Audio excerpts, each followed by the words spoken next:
C'est au début du XXe siècle que la caméra permit de mettre en image les grandes heures de l'histoire. Et la Première Guerre mondiale fut ainsi le premier conflit filmé. Les caméras d'alors étaient trop peu maniables pour capter la plupart des événements décisifs sur le vif. Mais les techniques graphiques modernes nous permettent aujourd'hui de les recréer et d'assister au tout premier affrontement entre deux chars d'assaut. Aux exploits aériens du plus grand chasseur de ballons de la guerre, à une opération risquée entre plusieurs corps d'armée, à la défense d'une position contre l'assaut de nouvelles armes révolutionnaires, ou encore de mesurer l'importance de la suprématie aérienne. Ces techniques modernes permettent également de coloriser ces images d'archives, renforçant par là même leur intérêt documentaire. La plupart des armes utilisées de nos jours sur les champs de bataille ont vu le jour ou ont été perfectionnées pendant cette guerre. La mitrailleuse, par exemple. Le char d'assaut. Certains avions spécialisés dans le combat aérien, comme les chasseurs ou encore les bombardiers. Mais aussi ceux qui devaient révolutionner le combat naval, le sous-marin et le porte-avions.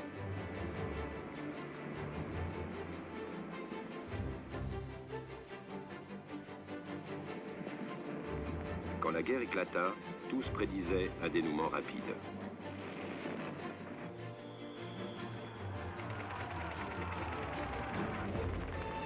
Au lieu de ça, le pouvoir de feu des mitrailleuses.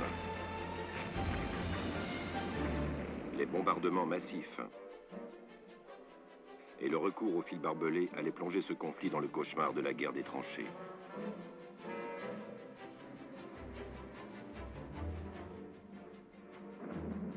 Durant 3 années sur le front ouest, des millions d'hommes allaient vivre l'horreur dans des conditions sordides, sous la menace permanente des bombardements ennemis.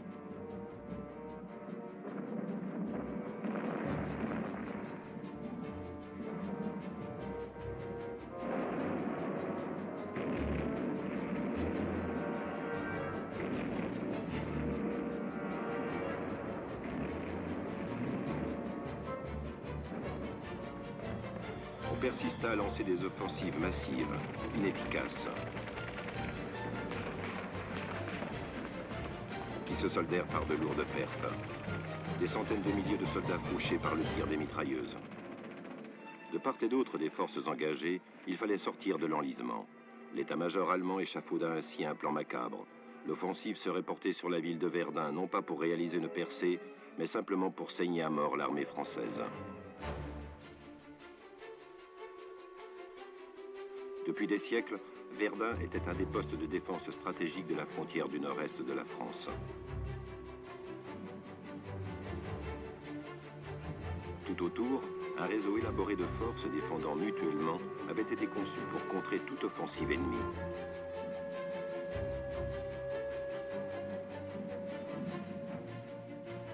Les Allemands étaient arrivés à la conclusion que les Français ne pouvaient pas se permettre de perdre cette position et qu'ils déverseraient le plus gros de leur armée sur ces champs de bataille meurtriers. Les forts de ce type, à Douaumont par exemple, dataient du XVIe et du XVIIe siècle.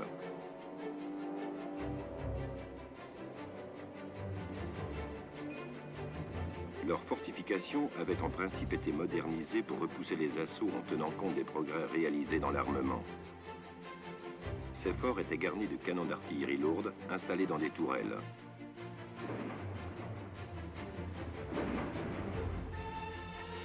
Ainsi que de nombreux postes de mitrailleuses. Mais en réalité, les fortifications n'étaient pas entretenues depuis 1914 et les installations souffraient dangereusement de sous-effectifs.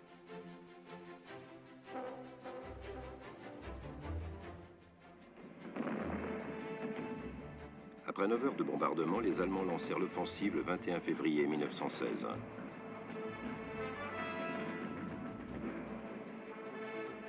Au terme de 4 jours d'âpres combats, un soldat allemand de première ligne, le sergent Kunze, réussit à s'introduire dans le fort de Douaumont.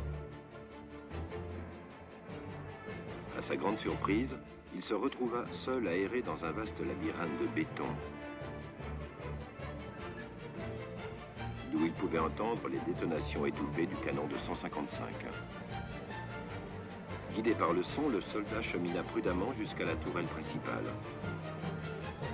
Le peloton français était tellement accaparé qu'il ne remarqua pas la présence de Kunze, que quand celui-ci les fit prisonniers. Le sergent allemand inspecta ensuite les lieux pour se rendre compte que le fort était pratiquement à l'abandon.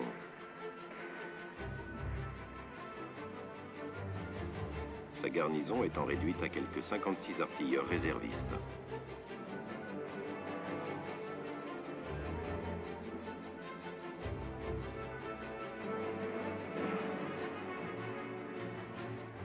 N'en croyant pas ses yeux, Kunze trouvait finalement le reste des effectifs dans le dortoir principal, la plupart des soldats encore dans leur lit. Il se contenta de les enfermer dans la pièce et de faire pénétrer ses hommes dans le fort. Le sergent Kunze venait de neutraliser à lui seul le bastion le plus dangereux de Verdun. Malgré ce désastre, les Français ne lâchèrent pas Verdun. Les 3/4 de l'armée française prirent part au combat durant les 9 mois qui suivirent. Plus de 750 000 hommes français et allemands, à proportion égale, furent sacrifiés dans ce bain de sang. Alors que le 4e hiver s'installait, les Alliés avaient peine à tenir, attendant désespérément l'arrivée de millions de soldats américains pour reprendre l'avantage. Les Allemands, conscients du danger, comptaient sur l'effondrement de la Russie en décembre 1917 pour rapatrier plus d'1 million d'hommes sur le front ouest. Le général Ludendorff était bien décidé à utiliser cette carte pour porter un coup fatal et emporter la victoire.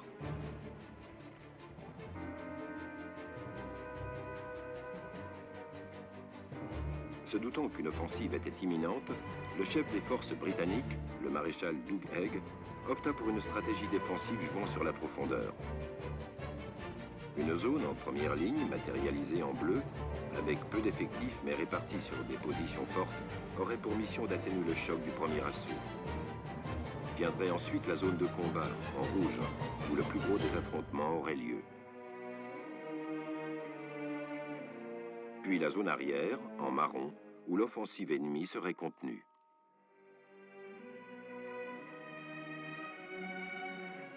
La réponse de Ludendorff pour enfoncer les nouvelles lignes de défense alliées ne tarda pas. Des troupes d'assaut légèrement équipées, et donc très mobiles, composées de combattants endurcis, auraient pour mission d'infiltrer les lignes ennemies sous couverture de l'artillerie. Misant sur l'effet de surprise et la vitesse, les troupes d'assaut seraient à même de contourner les îlots de résistance et de s'avancer loin dans les lignes arrières de l'adversaire. À 4 heures du matin, le 21 mars 1918, 6000 canons allemands bombardèrent de gaz et d'obus l'ensemble des positions britanniques. 4 heures plus tard, la première vague de troupes bondissait des tranchées et s'élançait à l'assaut.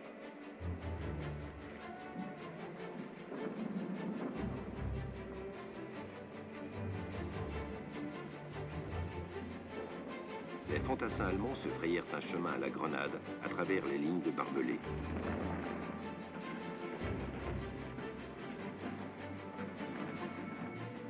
Tandis que les lance-flammes infligeaient des dégâts considérables.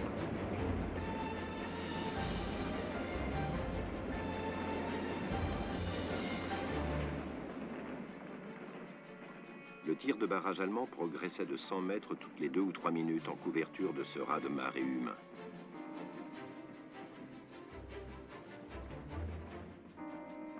Mais les troupes d'assaut finirent par s'essouffler, et la dernière grande offensive allemande fut un échec.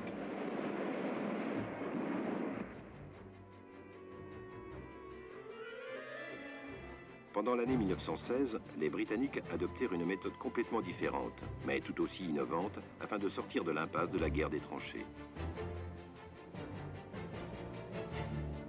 Sous terre, des équipes de mineurs recrutées dans les mines de charbon du Pays de Galles et du nord de l'Angleterre se mirent à l'œuvre pour forer des tunnels sous les lignes allemandes.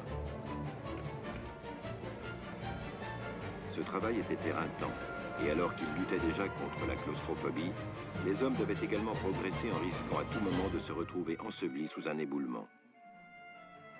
Et si cela ne suffisait pas, il fallait aussi compter avec les attaques surprises des Allemands, qui, à l'écoute des bruits de forage, creusaient des galeries à la rencontre des tunnels britanniques. Quand la jonction entre deux tunnels se produisait, des combats désespérés éclataient dans le noir.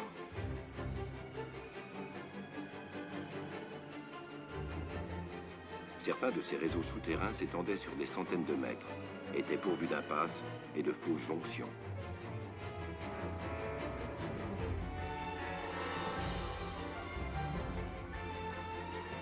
Une fois que les tunnels principaux étaient creusés sous la zone ennemie sélectionnée, ils étaient bourrés d'explosifs.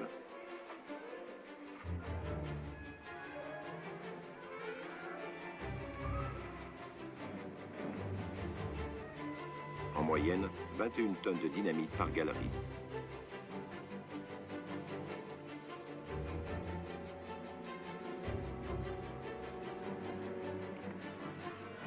Le plus gros coup d'éclat dû à ces tunnels eut lieu le 7 juin 1917, au tout début de l'offensive britannique sur Messine, près d'Ypres. Au total, 23 galeries avaient été creusées sous des positions allemandes stratégiques et 19 d'entre elles allaient être exploitées, les Allemands s'étant retirés entre-temps de certains de leurs postes. On connecta les fils pour la mise à feu et les troupes d'assaut prirent position dans le No Man's Land.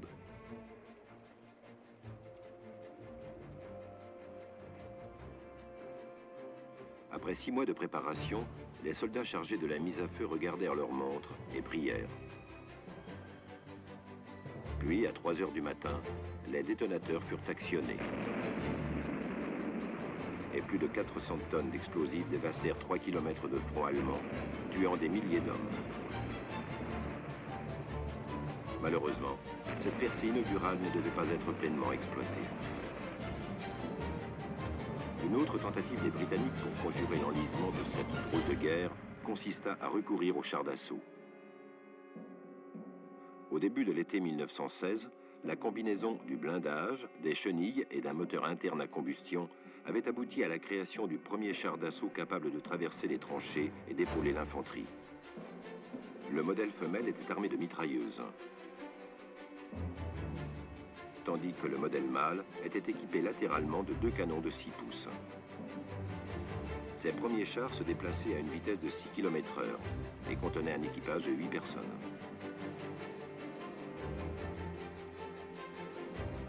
Les chars britanniques ont été utilisés au coup par coup pendant la bataille de la Somme en septembre 1916, remportant ça et là quelques victoires. Mais il fallut attendre la bataille de Cambrai en novembre 1917, où 376 chars furent lancés à l'assaut pour mesurer leur vrai potentiel.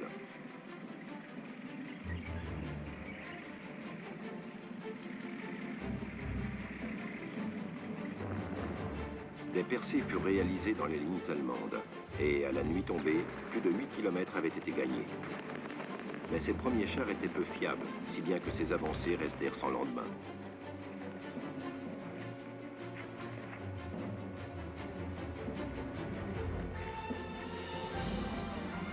Les Allemands furent néanmoins si impressionnés par les exploits britanniques qu'ils mirent au point dans l'urgence leur propre char d'assaut.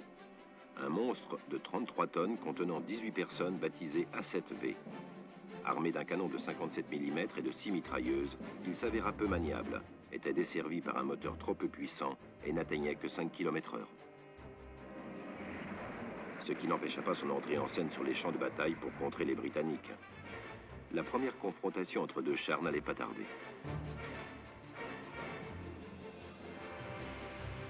Celle-ci se produisit au cours de la grande offensive allemande de mars 1918, alors que les troupes d'assaut avaient percé les lignes britanniques et progressé de plus de 60 km. Une seconde offensive en avril fit entrevoir la possibilité d'atteindre Paris. Au petit matin du 24 avril, les unités de tête de Ludendorff étaient à moins de 10 km d'Amiens, à proximité du village de Villers-Bretonneux. À 2 km à l'ouest du village, une division blindée constituée d'un char mâle et de 2 chars femelles ouvrait la voie pour l'infanterie à couvert dans les tranchées. Alors que l'équipage scrutait l'horizon, une vision extraordinaire s'offrit à eux. L'un des rares A7V allemands opérationnels se trouvait droit devant eux. Les Britanniques allèrent aussitôt à sa rencontre pour le défier.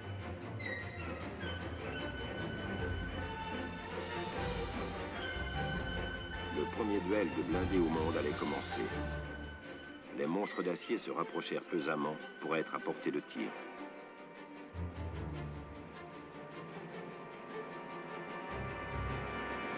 À l'intérieur des chars, les conditions étaient épouvantables.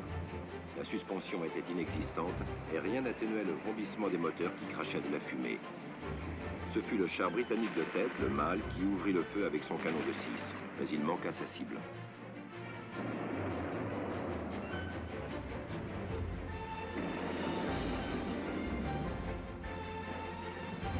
Sans une égratignure, le A7V se déplaça lourdement, essayant désespérément de voir d'où provenait l'obus.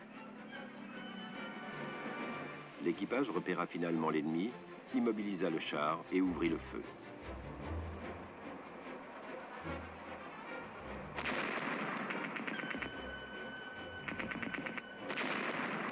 Sans résultat au début, il ajusta très vite son tir et toucha les 2 chars femelles britanniques. Ces derniers s'en tirèrent sans dégâts, mais dans l'incapacité de riposter avec leur seule mitrailleuse, préférèrent se replier.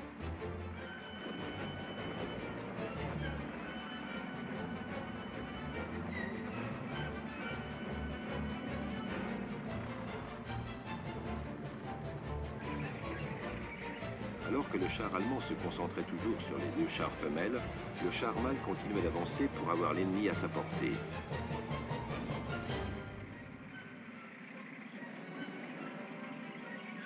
L'équipage britannique, ballotté dans tous les sens, essayait tant bien que mal de maintenir le A7V dans sa ligne de mire.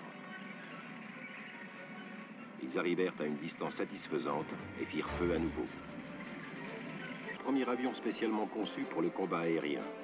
Il régna en maître pendant 6 mois au-dessus du front ouest.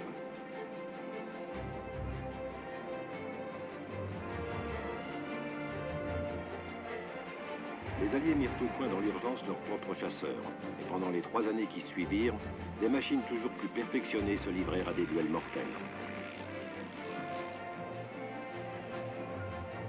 Les pilotes les plus chevronnés devinrent de véritables vedettes, au nombre desquels Manfred von Richthofen, le Baron Rouge, le Français Georges Gilmer, le Britannique Albert Boer et l'Américain Eddie Rickenbacker, l'un des rares à avoir survécu au combat. Cette forme de guerre révolutionnaire encourageait à la recherche de nouvelles tactiques. Les meilleurs pilotes rivalisaient d'ingéniosité pour éliminer leurs adversaires. Une de ces premières tactiques fut la figure inventée par un des as allemands, Maxim Hellmann, qui consistait à plonger en piqué avant d'enchaîner un virage en décrochage pour se retrouver dans la queue de l'ennemi, pris par surprise. Les ballons de barrage furent utilisés en nombre tout le long du front ouest pour l'observation et le tir d'artillerie. Ces ballons étaient extrêmement bien défendus par des canons de DCA, ainsi que par des chasseurs, si bien que les abattre relevait de l'exploit pour ces pionniers du combat aérien qui frôlaient la mort à tout moment.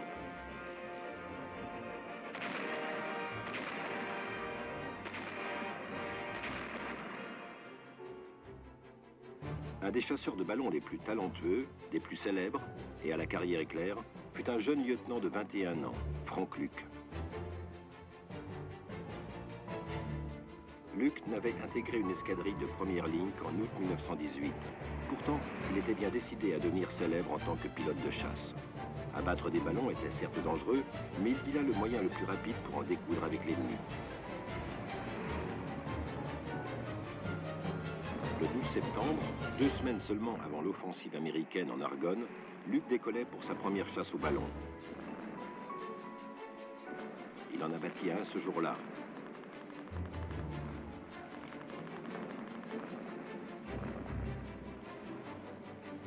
Et 8 autres durant les 4 jours qui suivirent.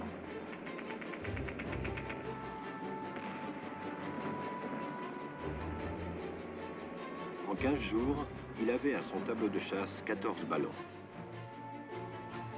Au cours de ce marathon aérien meurtrier, il avait de plus abattu 5 chasseurs allemands, ce qui faisait de lui l'as des as américains.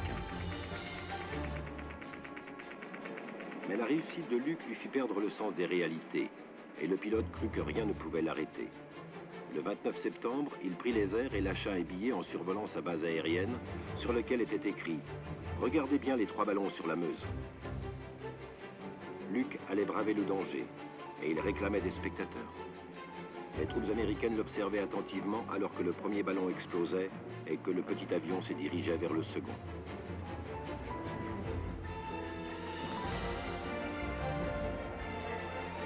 Les Alliés mirent au point dans l'urgence leurs propres chasseurs, et pendant les 3 années qui suivirent, des machines toujours plus perfectionnées se livrèrent à des duels mortels.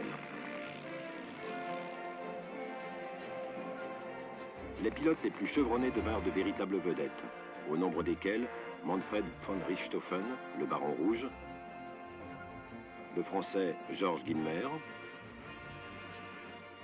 le Britannique Albert Boer et l'Américain Eddie Rickenbacker, l'un des rares à avoir survécu au combat.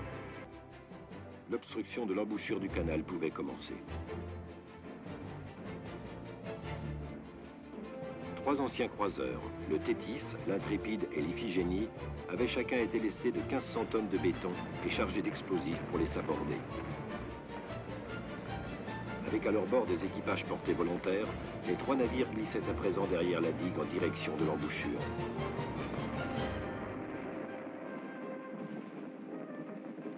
Comprenant l'enjeu de la manœuvre, les Allemands en position sur le port reportèrent leur attention sur les 3 croiseurs et ouvrirent le feu.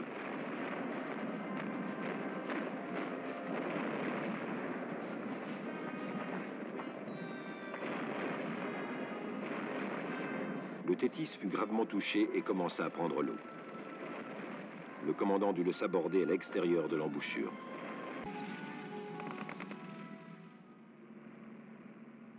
Dans les vastes étendues dégagées du front Est, les combats avaient été plus directs.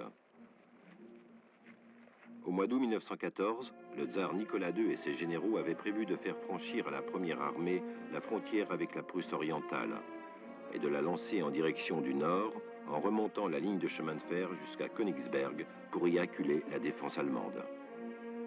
4 jours plus tard, la deuxième armée traverserait les grandes forêts près de Tannenberg au sud. Elle frapperait ensuite au nord pour faire tomber Königsberg et isoler le plus gros de l'armée allemande. La rapidité avec laquelle les Russes se mobilisèrent surprit les Allemands. De plus, la cavalerie russe et ses fiers cosaques inspiraient la terreur dans la population prussienne locale. La première armée traversa la frontière avec la Prusse orientale 2 semaines seulement après la déclaration de guerre. 150 000 hommes la composaient, et elle était à elle seule supérieure en nombre à toutes les forces allemandes présentes en Prusse orientale. Les 2 armées ennemies se firent face près de la ville de Gumbinen. Pris de panique, le commandant en chef allemand, von Plitwitz, ordonna le repli de ses troupes et supplia en haut lieu qu'on l'autorise à évacuer la Prusse orientale. Le général russe, Rennenkampf, pénétra quelques kilomètres plus en avant, puis immobilisa ses troupes. Il éprouvait une telle haine pour Alexander Samsonov, le commandant en chef de la 2e armée, qu'il lui répugnait de faire quoi que ce soit pour favoriser sa progression. Le haut commandement allemand avait tiré de sa retraite Paul von Hindenburg, âgé de 67 ans, pour remplacer von Plitwitz sous les ordres du chef d'état-major, le très compétent Erich Ludendorff. Les 2 hommes saisirent l'opportunité que leur offrait l'excellent réseau ferroviaire allemand pour permettre à leur armée inférieure en nombre de battre les 2 armées russes. Un corps d'armée fut acheminé par train en toute hâte pour contourner l'armée russe sur son flanc gauche.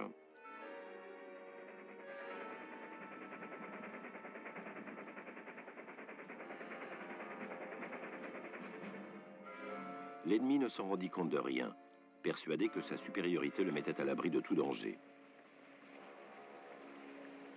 On ordonna ensuite à la quasi-totalité des 2 corps de l'armée allemande restants de marcher le plus vite possible vers le sud-ouest pour prendre position sur le flanc droit de la 2e armée.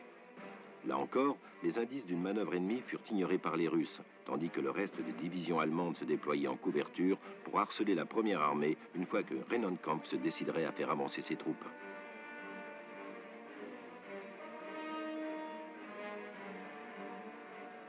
Les Allemands allaient prouver qu'une cavalerie et une artillerie réduite mais très mobile pouvaient être aussi efficaces qu'une grande armée.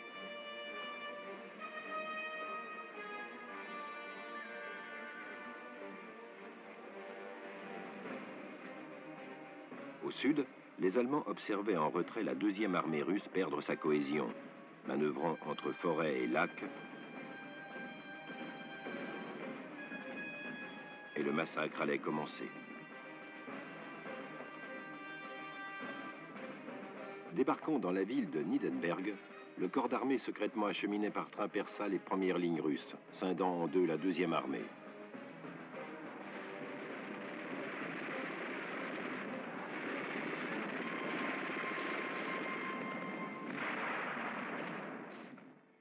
Puis les autres corps en position au sud-ouest bouclèrent l'encerclement.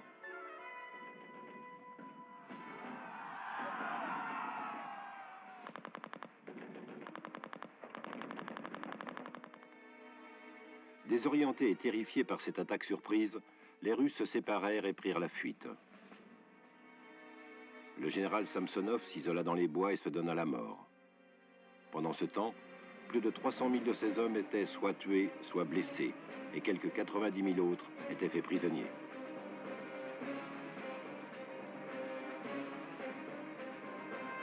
Cette défaite fut l'une des plus cuisantes de toute l'histoire militaire.